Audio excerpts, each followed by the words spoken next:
So I am here in my home. Once again, it is frigid out there. Well, it's gotten up to 17 degrees, and the roads are probably very, very icy.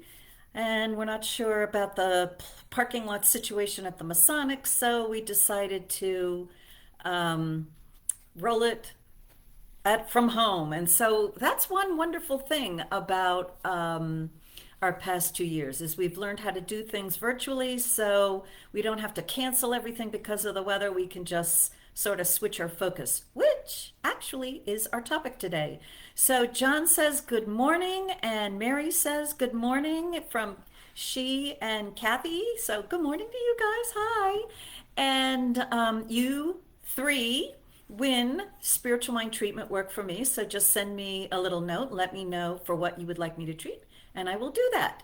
And good morning, Pauline. Good to see you. Yeah, see, so everybody's home, frozen, not wanting to go out, and figures out, well, might as well just come and listen to my talk. All right, so we've got something great here. First of all, I'm going to start with some announcements. Susan has her weekly evening inspiration being scheduled on Tuesdays, I believe at 7:30. Someone please confirm. And that's via Zoom. So you can scroll down on Facebook and find out how to get into that. This Tuesday, she is using the book Sermon on the Mount by Emmett Fox, and the inspiration will be the oh, the Beatitudes or the Beatitudes. And I don't know if Susan realizes it or not, but apparently that is, I think, February 1st, that Tuesday, and that is Chinese New Year. And the symbol for 2022 Chinese New Year is the tiger, which is a symbol of recovery and growth. It's like an answer to our prayers, right? So that's absolutely terrific. And then also on Wednesday, this coming Wednesday, it's February 2nd, it's Groundhog Day. And so I am thinking of doing a Facebook Live Groundhog Day morning. I'm thinking 6 a.m. So I will make an official announcement on our Facebook page, and I'll send emails to those of you who get our email thing and let you know that I'm going to be doing our annual Groundhog Day talk on Groundhog Day virtually. So that's the thought. Okay, Deja, good. All right, so we have a number of people here. I know there are more people here than I can see. Let me actually get out of this and get onto my Facebook page so that I think I can see more people who is there. Okay. All right. And Michael's there. Okay. Good morning. All right. So our topic today is back to the basics in the science of mind and talking about the spiritual realm versus our physical experience. And it's one of the basic concepts that is imperative to understand as best as you can in order to be able to use and practice the teachings of the science of mind. In particular, in order to be able to do the spiritual prayer work that we do. We call it spiritual mind treatment. And so if you have a incomplete or a rather vague understanding of what that spiritual realm is versus our physical realm, then this is the time to get clearer about it. So, and hello there, Scott. Hello there, Deja. Okay, so this is exciting. The first thing that we want to understand is there's no separation. It's all one. And when we talk about the spiritual realm versus our human experience realm, it's only where we are looking. It's a matter of our perspective. Nothing changes in all these realms if I'm looking at the physical realm versus the spiritual realm. But what changes is our perspective. And because our perspective changes, our actual internal experience changes. And so I know you've all had that experience. We'll talk, the airplane. You get on the airplane and you're sitting on the runway and, you hear the engines rev up and you start seeing the airplane taxi and you know it's going to speed up and you're looking at the ground and you're looking at everything and then you feel it lift up and your perspective changes. You are no longer looking at the level of the ground that you are on. If you want to look at the ground, you have to look out your window and look down to see that ground. The ground is still there, even though the airplane has pulled up and is going higher and higher, and you can look down at it. It's still there. Nothing has changed. But what has changed is your perspective of it. And the important thing about our perspective when we're rising up is you can see more. When you're at that ground level, we see details. And we're seeing 100% of what we can see through our visual sense, but it's all details. It's all about the ground. And when we're looking at the ground at the level of the ground, we may be aware that there's more stuff up above us, but we're not focused on it. When we are lifted up in that plane and still want to look at the ground, the first thing that we see about the ground is we see more ground. We see how that one spot where we were on the airplane tarmac is a part of a whole network of the whole airport operations. And as we keep rising up, we see how the airport is a part of the surrounding countryside. We see that there are other levels that we might not have noticed. And as we keep lifting up, we see the sky because we're now seeing at the level of the sky. And so we're seeing clouds. And what's always really fun, I think, is when we go above the cloud, so that when we look down, we see clouds. And we know that below the clouds, that ground is still there. And every once in a while, there's a clearing. So we can see, yeah, the ground is still there. I'm still up here. But we see so much more. And the higher we get, the more that we can see how what was on the ground fits together with everything else. And then once we had our wonderful NASA space program take us off the planet, we have these wonderful visuals from the eyes of the spaceships that were out there, but also the eyes of the astronauts who were out there. And first of all, we have pictures of the whole planet.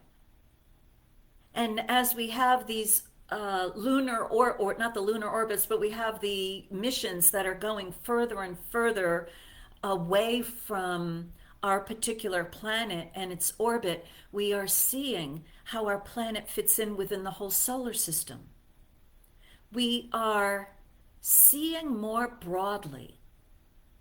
And eventually, there becomes a sense of the whole cosmic universe, which when I'm on the ground in the airplane getting ready for takeoff, I might not be thinking about how everything in the universe is floating. I might be worried about, oh no, I'm going to be up there. I hope we stay up, right?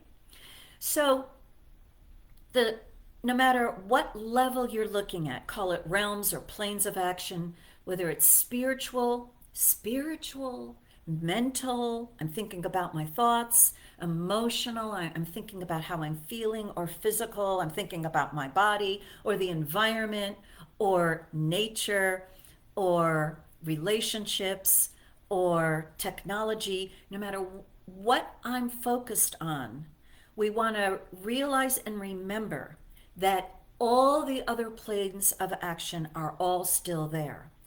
Our experience of them all changes depending upon what we are looking at.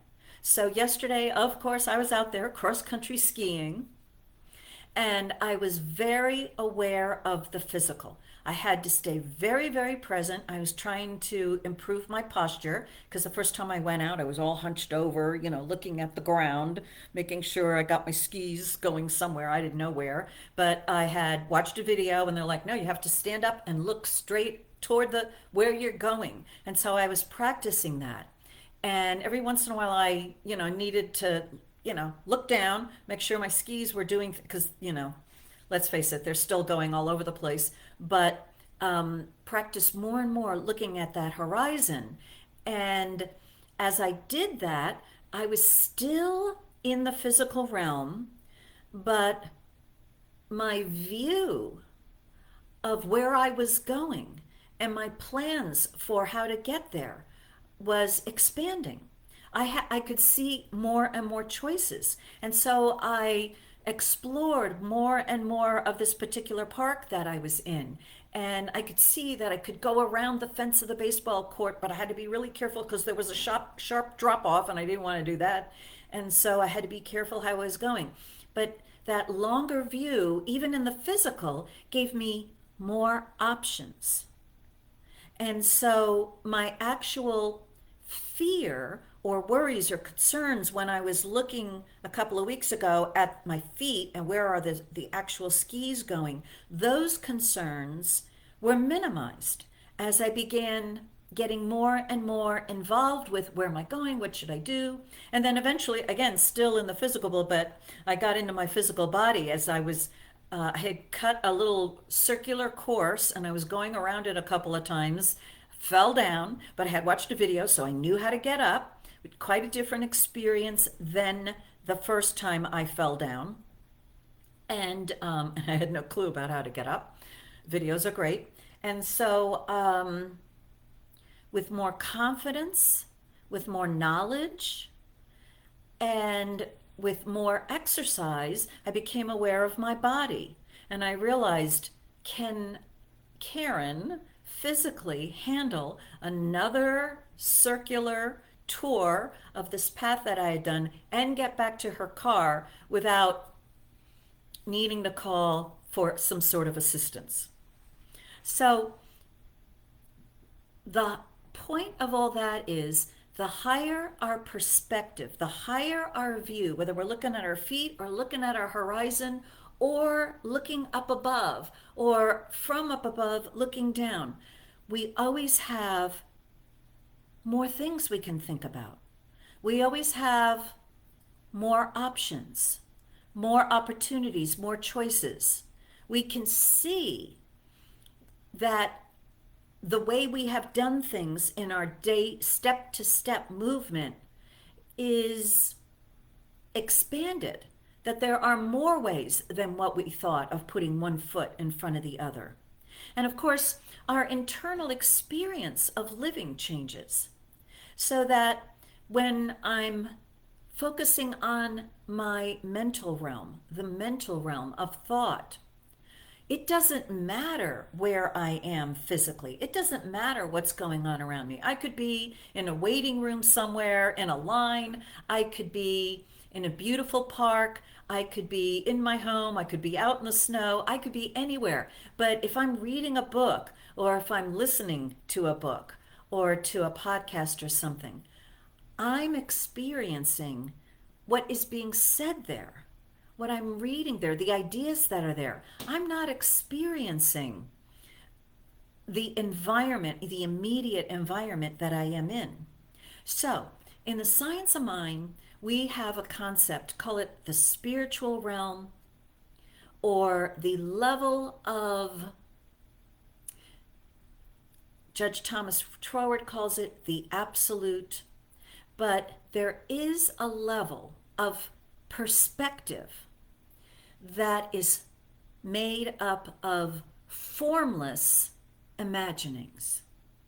So if we think of thought itself, thinking itself, it's formless. it if I think of the number one, my favorite number, right? If we think of the number one in our thinking, it's formless. It hasn't taken any form, but it's an idea. So ideas exist in a formless realm. And every one of us around the world, here we are, can all be thinking the number one. And so we can see that the idea of one takes no space, and it's also possible that it can be anywhere. It can be universally present. It can be omnipresent, everywhere present, because it doesn't take up any space. And if it doesn't take up any space, it also doesn't take up any time. So in the idea of thought, how much time? I woke up around 2:30 or something this morning, and I started doing spiritual mind treatment, and of course I fell back to sleep, and I expected to maybe do another REM cycle, maybe two or something, but the alarm went off, and I realized I had been dreaming. And so how much time went by in the actual dream? I was asleep for a few hours, but the actual dream, where was that? And so when we're talking about that formless realm, there's no space, it doesn't occupy space, and it doesn't take up any time. And in Science of Mind, this is critical information to have, because when we do a spiritual prayer, we are shifting our perspective to the realm of formless substance, of infinite possibility, of anything is possible, of that unformed place where things start to take form. Years ago, when I first came here, a group of us went to hear a talk given by the physicist Amit Goswami. And this was before he found out about New Thought and all of the people who are thinking these thoughts. And as a physicist, he was studying the physical universe, and in studying that physical universe and the way it behaved at the most minute level, he came up with a concept which he thought was his and his alone, of a realm of unformed substance where anything is possible and where nothing has yet taken form. And yet, what he realized through the scientific studies and experiments is that when he attempted to observe a particular idea in this realm of unformed substance, it would condense and come down and take form in the material realm. And what he also noticed, which many other physicists also was doing, is that if he changed his perspective, what would concretize would be something different. And so that's what Science of Mind discovered.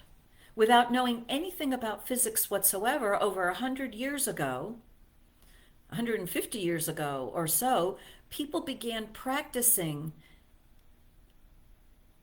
starting with looking at the physical realm and moving back in perspective to the idea that condensed itself and took form in the physical realm. And having done that, they then practiced coming up with a different idea. Because again, an idea is always present, anywhere present. Any one of us, we all were thinking about the number one, and we could also now start thinking about the number two. And so what Science of Mind practitioners began observing was that if they were looking at a problem in the world, say there was a problem of things not working, They translated that back to an idea of, or a belief that things don't work. And then they substituted in their thought the belief or the thought or the idea things do work, and observed something different concretizing in that place where things were not working. What Dr. Ernest Holmes says in the back of The Science of Mind, and this is my first Science of Mind textbook. It's I mean, it is my most beloved and precious book and completely falling to pieces. But in the glossary, he has definitions, and in that there's a definition there of relativity and absoluteness. And so these are the two famous terms. The absolute is that realm of unformed infinite possibilities, no time, no space. Relative world is definitely concretized, time, space, form. And what he's saying is relativity here in our world is not a thing of itself, but only that which functions within the absolute and depends upon it. We wish to affirm relativity without destroying absoluteness. In other words, the relative and the absolute are one. They are not separated. Judge Thomas Troward says,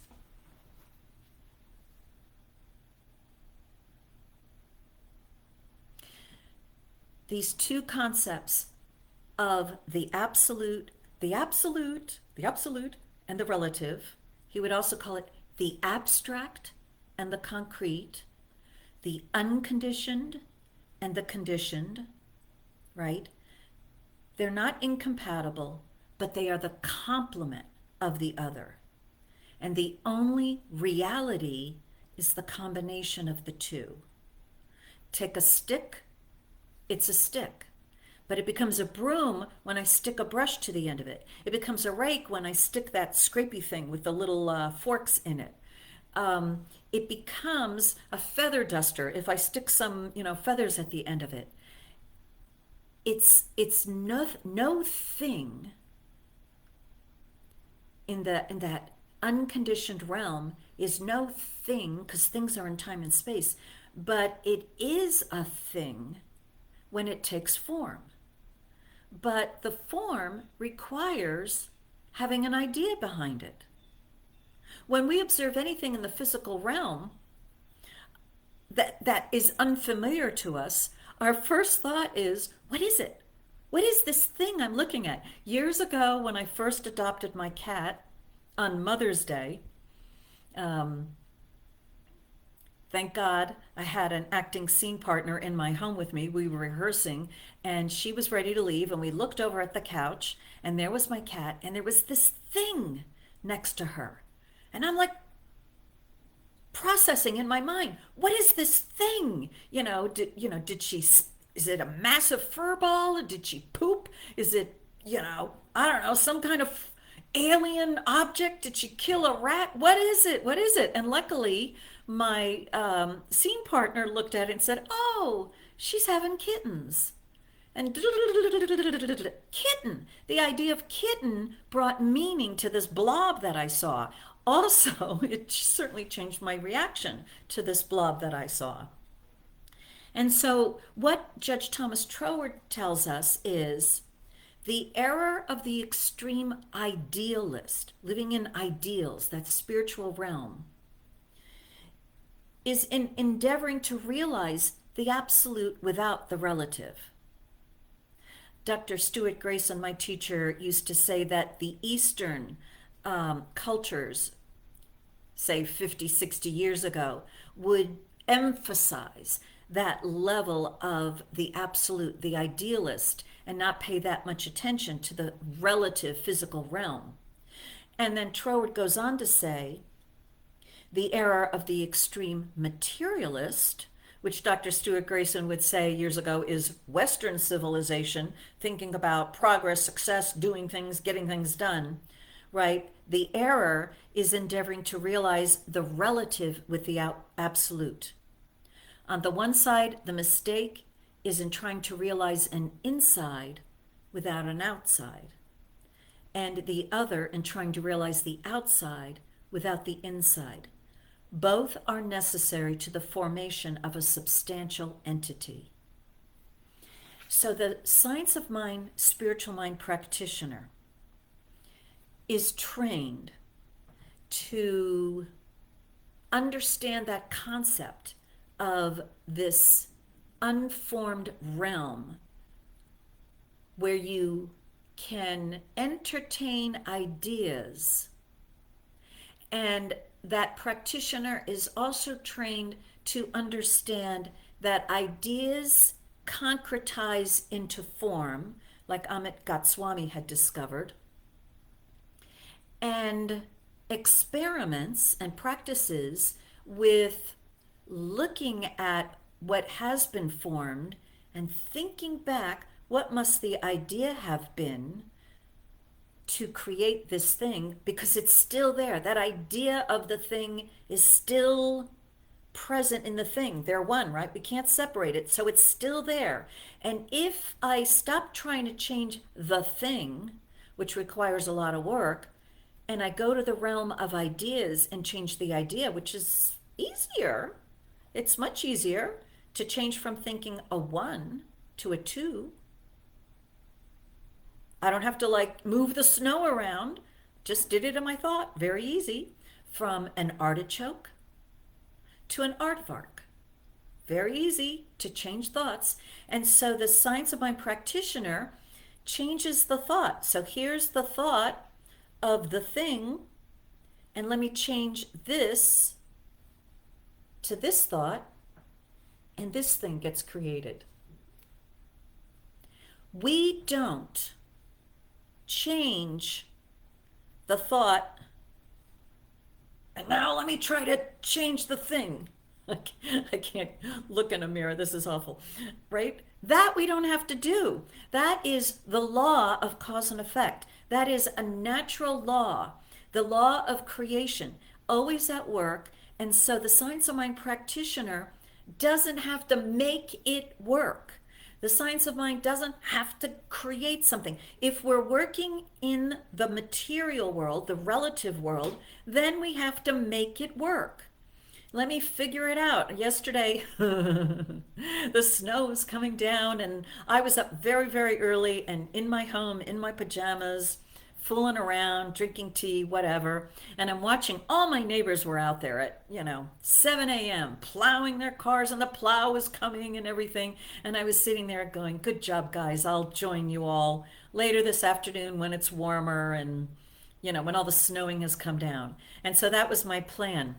And my next door neighbor had a different plan. So he was banging on my door, and I, opened up my window from my upstairs window, and I'm like, what? And he's like, look, they're plowing.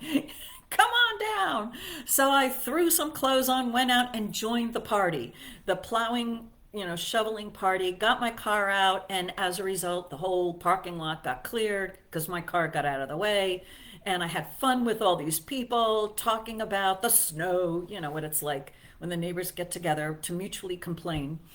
And had a totally enjoyable experience, and my car was clear. That's all on the physical realm. It was a lot of work. It was a lot of fun. However, because I've been working on the idea realm about the universe is friendly, I have been having a more and more friendly experience with my neighbors.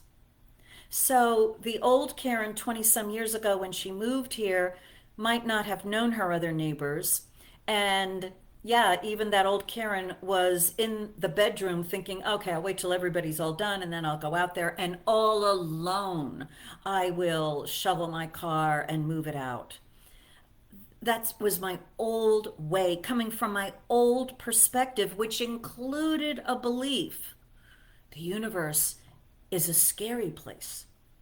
The world is something I need to fear. That's what my family perspective of the world was. They would say, "We trust you, Karen. We don't trust the world." And so that old belief being in me would create a solo experience of clearing my car out. A lot of work, a lot of effort, and maybe some problems along the way if I couldn't like physically handle stuff or whatever. But because I've been moving this idea along to the world as a friendly place, because the universe is a friendly place, and the presence of love, spiritual realm, is everywhere. Because I've been moving my thought from, ooh, the world is something to fear, to, ooh, the universe is love. The world is a friendly place filled with friendly people. Because of that, the demonstration of my experience had to move too. I didn't do anything. My plan was still to be here, and I'll shovel it later. But on a deeper level, I had been changing. And so, even though my habit of thought and plan for snow was still here, my underlying beliefs had moved. Phew. The demonstration was my neighbor was banging on my door. Number one, never ever do it. And number two, even he said, "My wife can't believe that I knocked on your door." He couldn't believe that he knocked on my door. Why did he knock on my door? Where was he? He was over here. Why did he do this? Wait, he was over here because well, you get the idea. So, science of mind teaches that where our focus is on this realm does determine what we experience on this realm. In the end, my parking lot got shoveled. The experience completely different because of what had been going on at that spiritual realm. And so our teaching is all about taking spiritual truths, ideas of the good, the beautiful, the absolute, ideas of that we know have not taken form but can take infinite forms, ideas of life, life itself, not death, life, ideas of love, of beauty, of joy, of peace, of harmony, of order, ideas of intelligence. And in contemplating these ideas in the absolute realm only, in our thinking only, our experience in the relative changes. We didn't make this law of creation, that what is being thought is created in our realm. We're just noticing that the law works. And that's the way it is, scientists will tell us, with everything. We don't create the laws. The laws are there. The scientists are all involved with discovering the laws that are already there. And in fact, they say that no matter how great a description a law produces in being able to predict what will happen in the relative world, with every single law that has been discovered so far, there is always an outlier, something that doesn't fit the rule. And the scientists get very excited about that because that means there's a larger or a greater or an overriding law. There's something more to be discovered about this law. It's not all known. Scientists are the opposite of believing that everything is known and is certain. Scientists are the opposite. They realize there is infinite more to know, but based upon what we have observed so far, this is what we can predict, although there's going to be an outlier. And they look for that outlier. And then they, build their PhD theses on that outlier, describing that outlier, describing there is something more to know. And I don't know what it is, but I know that I don't know. And that is joy. And so, with the science of mind, what was unlocked was this law of mind, the law of creativity, which, after 150 years or so of people practicing it, we still realize that there is so much more to know. But what we do know, we can practice and we can, with reasonable confidence, expect something different showing up. And so we practice having this experience and moving our thought and then seeing what happened. What happened? Maybe I'm moving my thought, and what happens is, whoops, wait a minute, didn't mean that. Let me go back to where I was. Maybe I need to move this way. Oh, we're still experimenters, we're still exploring, but the key to everything is realizing this realm is absolutely a part of this realm. This realm extends itself into this realm. This realm causes what's happening in this realm.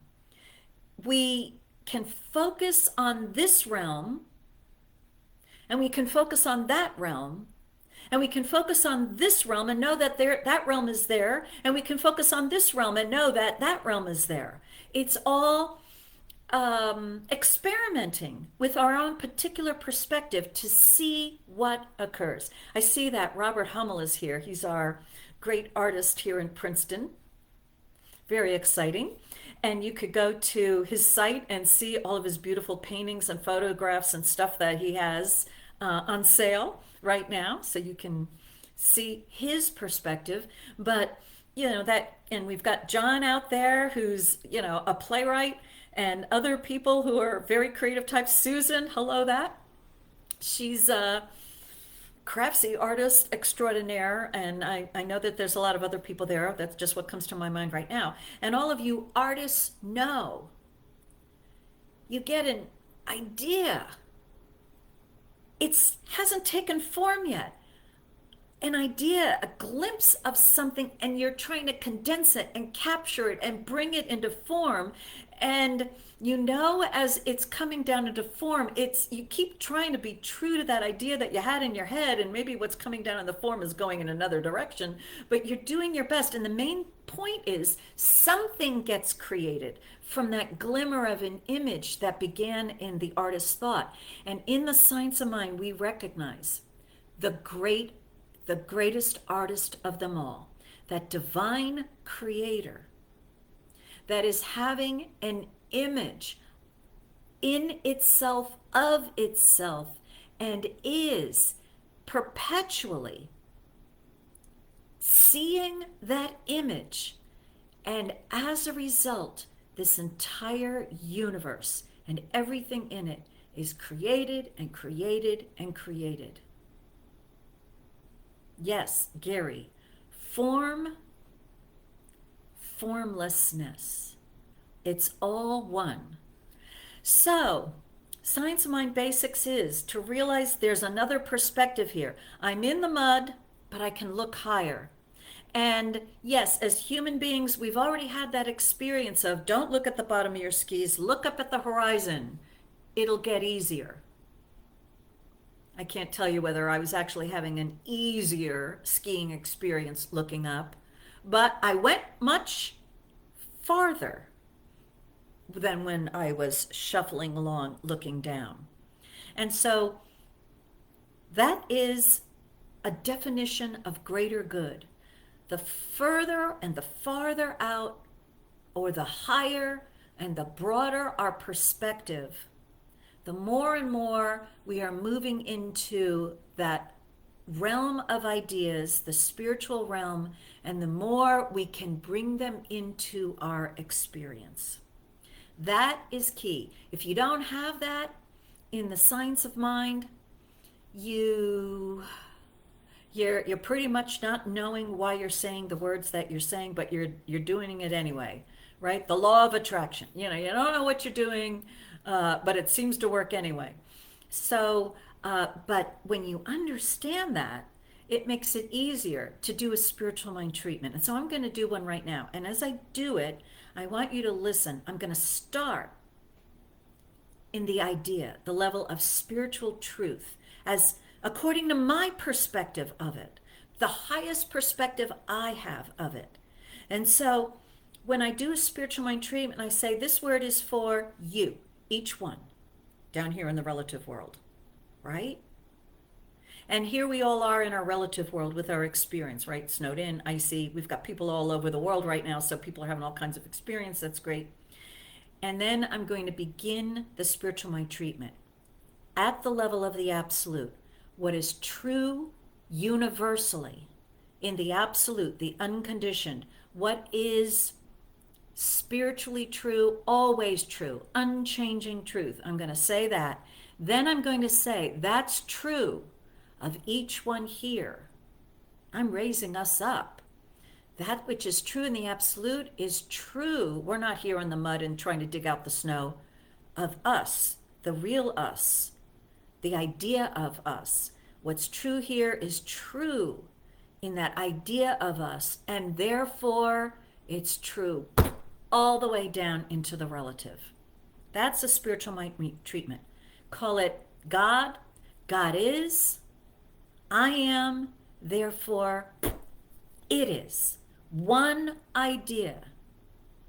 There's a divine presence. I attach brushes to it. Boom, it's a broom. Indivisible, undividable. It's the Trinity. Spirit, soul, body. So I'm going to do that now. Here we go. This word is being spoken for each one.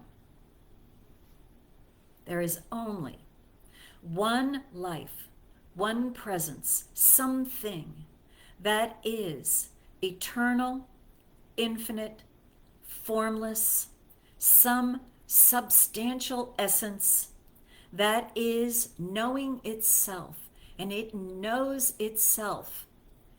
It loves.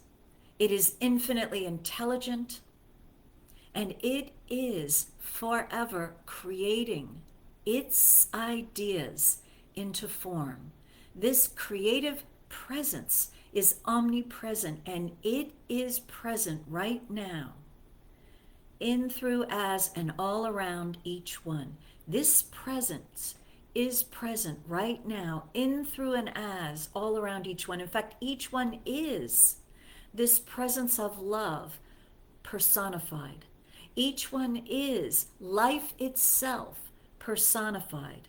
And so this presence of love and of life, of beauty, of joy, of peace, of harmony, of goodness, that can take infinite form is the truth of each one, manifesting now in the relative realm in all ways, where each one is experiencing glorious health, wonderful experiences of loving relationships, living in this friendly universe, followed and surrounded by wonderful, charming people. This divine presence expressing through each one is creating wonderful opportunities for expressing and enjoying oneself. And this divine intelligence is now guiding each one to do that which is for the highest and greatest good of each one in the world, so that each one is a walking, talking, living, loving manifestation of love, of joy, of harmony, of peace, experiencing perfect right order, divine right action. Each one is having a wonderful day. Here, now, in this time, in this space, each one is experiencing the wonders and the glories of all that is, condensing now into a joyful, happy, healthy, loving, prosperous wealthy life. This is truth. The whole thing is truth. The whole thing is now. And divine perfect idea known in the mind of God and is now created in fact and in form in each one's experience. I am grateful that this is the truth and that it is done. And so I let this whole world go knowing it's already done, and so it is. And that's the way it is. So if you'd like to go to our website, cslprinceton.org, you can make a contribution there. Thank you all very much. And you can also leave a message or a prayer request. We have 14 different practitioners who are ready to give spiritual mind treatments for you, so you can take advantage of that. Regina has posted the connection to our website, and you can also go to our Facebook page where you will get the information that you need for Susan's evening workshop, which is this Tuesday evening, the Chinese New Year celebration. And then special bonus thing, probably 6 a.m. on Groundhog Day, February 2nd. I will be doing the annual Groundhog Day talk. And Stephanie Ann is our practitioner today. She's been holding the highest consciousness. And if you watch our Facebook page, you will see a spiritual mind treatment, spiritual practice by Stephanie Ann as practitioner of the day. So that will be all handled. You can see she wrote, there will be a POD video once I can get it uploaded. I love technology and technology loves me. Yes, absolutely. No problem with that. And so it is. So that's the way it is. I think I've said hello to everybody. Hello, Regina, Pauline, Gary, Romy. Woo! Haven't seen you for a while. And Scott is here. All right, that's great. Oh, awesome. All right, so that's it. We've had enough fun. It's time to say goodbye. Goodbye, and have a really stay warm day. It's warmed up to 18 degrees. I'll be skiing probably later on, so that'll be fun. Maybe I'll see you out there. Bye.